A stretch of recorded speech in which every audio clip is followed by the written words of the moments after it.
आज की कहानी का शीर्षक है कृष्णा की मैजिकल पावर्स। बहुत समय पहले की बात है, गोकुल धाम में भगवान कृष्णा अपनी फैमिली के साथ रहते थे। कृष्णा को बचपन से ही मक्खन बहुत पसंद था और ये बात सारे गोकुल धाम को मालूम थी।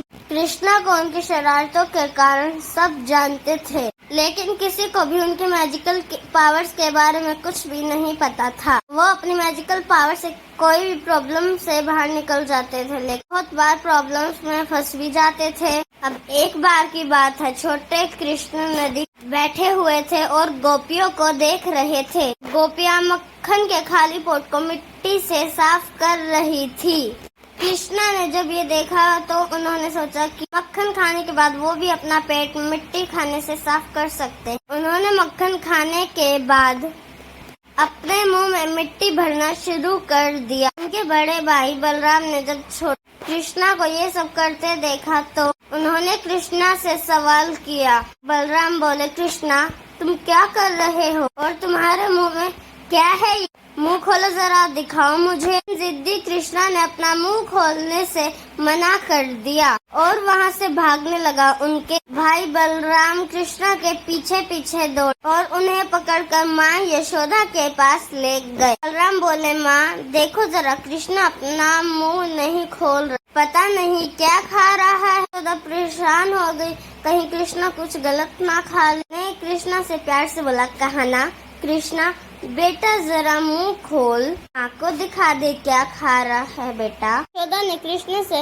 मुंह खोलने को बोला, लेकिन कृष्ण ने कोई जवाब नहीं दिया और ना ही अपना मुंह खोला। बहुत ट्राई किया, लेकिन कृष्णा अपनी जिद में रहे। यशोदा तंग हो एक स्टिक उठाई और कृष्णा को गुस्से से बोला, कृष्णा अगर अब मुंह नहीं खोला न तो मैं बहुत पिटाई करूंगी। कृष्णा ने अपना मुंह खोला और यशोदा हैरान रह गई। उन्हें कृष्णा के मुंह में सारा यूनिवर्स साफ साफ दिख रहा था, यहाँ तक कि उन्हें गोकुल धाम भी दिख रहा था और कृष्णा के सामने खुद को देख रही थी। उन्हें अपनी आंखों पे विश्वास नहीं हुआ। उन्होंने अपनी आंखें बंद कर ली। थोड़ी देर बाद जब उन्होंने आंखें खोली, कृष्णा भोलेपन से उनकी तरफ देख करके रहे थे।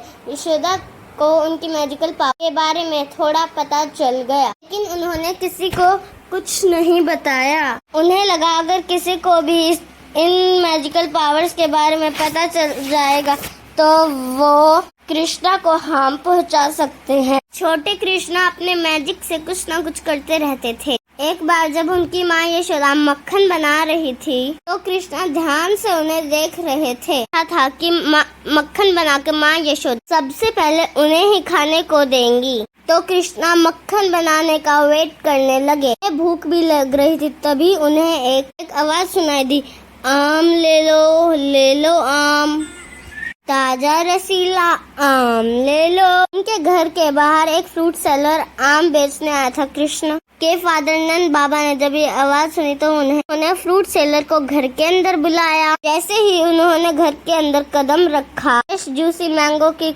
खुशबू फैल गई चारों तरफ। जब उनकी बास्केट में देखा तो सुंदर गोल्डन आम देखकर उनकी भूख और बढ़ गई। उस समय लोग पैसों से चीजें नहीं खरीदते थे, वो या तो ग्रेस देकर कोई चीज खरीदते, कोई जरूरी चीज के बदले सामान खरीदते थे, जैसे दूध, दही, मक्खन या घी। ऐसे ही नंद बाबा किचन में गए, बास्केट भरकर ग्रेन्स ले आए। ग्रेन्स वाली बास्केट देते हुए फ्रूट सेलर से पूछा, यह एक बास्केट मैंगोज के लिए काफी होगा? सेलर ग्रेन से भरा बास्केट देखकर काफी खुश हुआ। उन्होंने नंद बाबा से कहा, बहुत सारे लोग सिर्फ आधा बास्केट ही ग्रेन्स देते हैं, लेकिन आपने तो पूरा एक बास्केट दिया है, थैंक यू।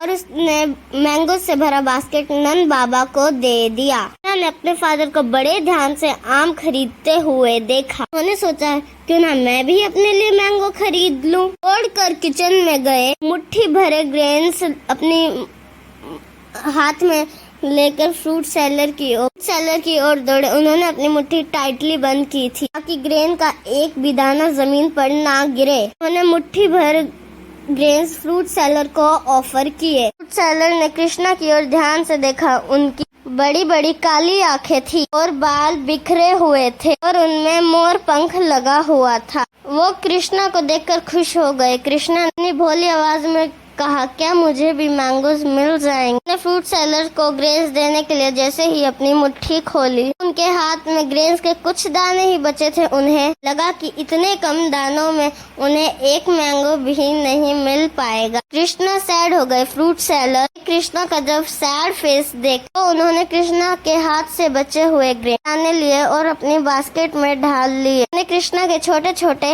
हाथों में 2 बड़े आम देखकर कृष्णा काफी खुश हुए। कृष्णा को फ्रूट सेलर की काइंडनेस बहुत अच्छी लगी। उसके पास कुछ नहीं था, लेकिन वो एक छोटे बच्चे को सैड नहीं देख पाया। कृष्णा ने अपने मैजिक से उनकी बास्केट भर दी। अचानक फ्रूट सेलर को ग्रेन्स वाली बास्केट भारी लगने लगी। उसने जब बास्केट में देखा तो बास्केट बहुत ढेर सारे गोल्ड कॉइन्स और गिफ्ट से भरी हुई थी। फ्रूट सेलर को अपनी आंखों पर विश्वास नहीं हुआ। उसने कृष्णा की ओर मुड़कर देखा। कृष्णा पहले से ही उनकी ओर देखकर मुस्कुरा रहे थे। फ्रूट सेलर समझ गया कि कृष्णा कोई मामूली बच्चा नहीं है, बल्कि भगवान का रूप है। वो खुशी खुशी वहाँ से चला गया। कहानी से आपने क्या सीखा?